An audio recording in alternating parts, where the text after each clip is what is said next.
हमने वादा किया था, मोदी जी ने 5 अगस्त 2019 को धारा 370 को समाप्त कर रख दिया। और आज कश्मीर जिस लाल चौक में जाते हुए मिलिट्री के बगैर जा नहीं सकते थे, वहां तिरंगा फहर रहा है और वहां जन्माष्टमी भी मनाई जाती है।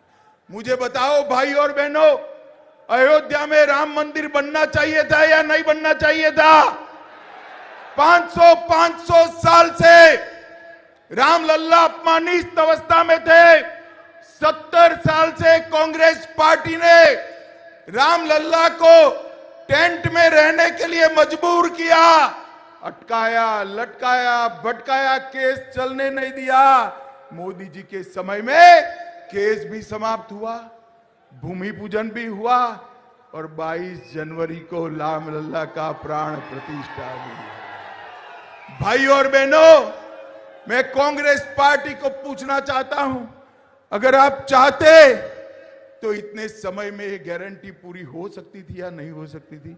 उन्होंने नहीं किया।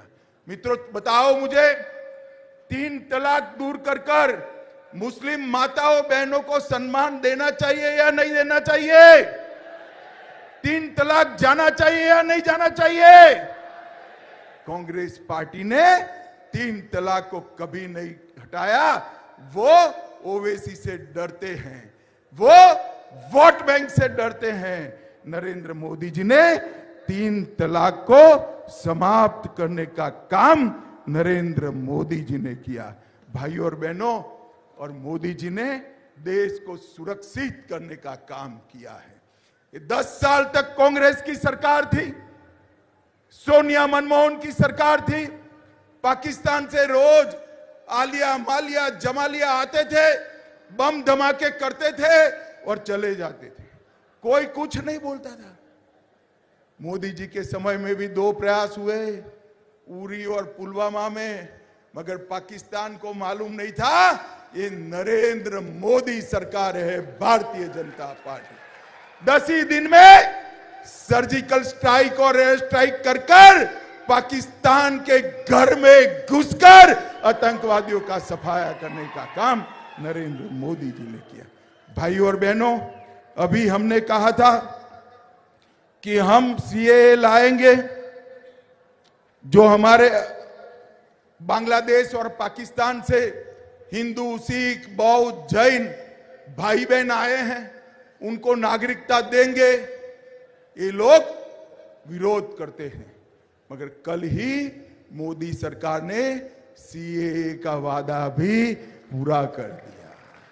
करोड़ों हिंदू, जैन, बौद्ध, सिख जो आसपास के देशों से आए थे, अफगानिस्तान से, पाकिस्तान से, बांग्लादेश से, उनको नागरिकता देने का काम कल नरेंद्र मोदी जी ने समाप्त कर दिया। जो अपने महिलाओं के सम्मान के लिए, अपने धर्म की रक्षा के लिए, अपने गौरव की रक्षा के लिए भारत की शरण में आए थे, इनको एक कांग्रेस वाले मजलिस, टीआरएस विरोध करते थे, नागरिकता नहीं देने देते थे। नरेंद्र मोदी जी ने इनको नागरिकता देकर उनको सम्मान के साथ जीने का उनका स्वप्न पूरा किया है। और एक गलत फहमियां फैला रहे, इस देश के अल्पसंख्यक भाइयों को कहना चाहता हूं, माताओं को कहना चाहता हूं, सीएए से किसी भी देश के नागरिक की नागरिकता जानी नहीं। सीएए नागरिकता देने का कानून है, नागरिकता लेने का कानून नहीं है। ये ओवैसी भी झूठ बोल रहे हैं, खड़गे भी झूठ बोल रहे हैं, राहुल गांधी भी झूठ बोल रहे हैं कि इससे माइनॉरिटी की नागरिकता जाएगी। मैं आपको भरोसा दिलाता हूं कि सीएए के कानून के अंदर किसी की नागरिकता लेने का कोई प्रावधान नहीं है। हमारे शरणार्थियों को नागरिकता देने का प्रावधान है, मगर ये लोग वोट बैंक की राजनीति कर रहे हैं। भाइयों और बहनों, मैं इतना ही कहना चाहता हूं, आने वाले दिनों में चुनाव शुरू होगा, आपको घर घर जाना है और पूरे तेलंगाना की जनता को बताना है कि 10 साल में मोदी जी ने तेलंगाना के लिए 2,50,000 करोड़ रुपए का ग्रांट भेजा है।